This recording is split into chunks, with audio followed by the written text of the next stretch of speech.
अधूरी ताजपोशी।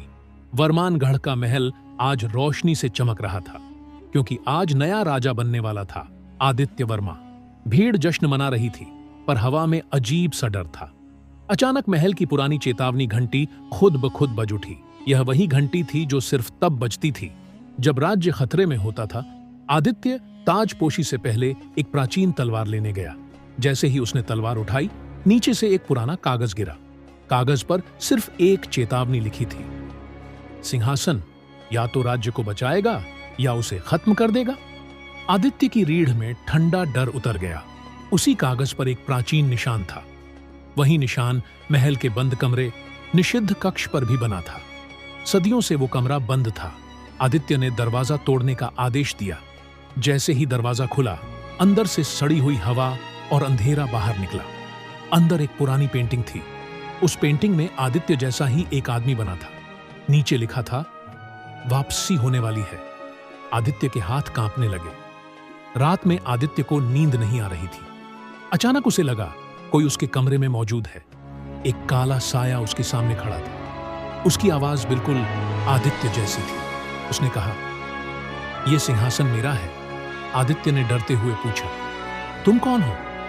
साया धीरे धीरे मुस्कुराया, मैं आर्य वर्मा हूं, इस राज्य का असली उत्तराधिकारी। 300 साल पहले मेरे ही परिवार ने मुझे मार दिया था। अब मैं वापस आया हूं। और वह गायब हो गया। आदित्य ने अगले दिन प्राचीन रिकॉर्ड खंगाले। उसमें लिखा था कि आर्य वर्मा की हत्या ताजपोशी की रात हुई थी और उसकी आत्मा शांति नहीं पा सकी। भविष्यवाणी थी, जब उसी चेहरे वाला राजा जन्म लेगा, आत्मा लौटेगी।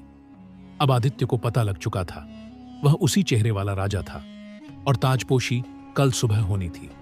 लेकिन रात किसी युद्ध जैसी होने वाली थी। हवा फिर तेज हो गई। महल में कदमों की आवाजें आने लगी। अंधेरे में 2 लाल आंखें चमकी।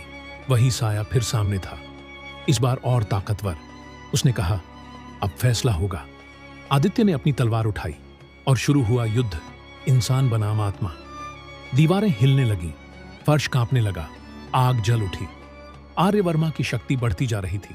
आदित्य लगभग हार गया था। तभी उसे कागज पर लिखा मंत्र याद आया।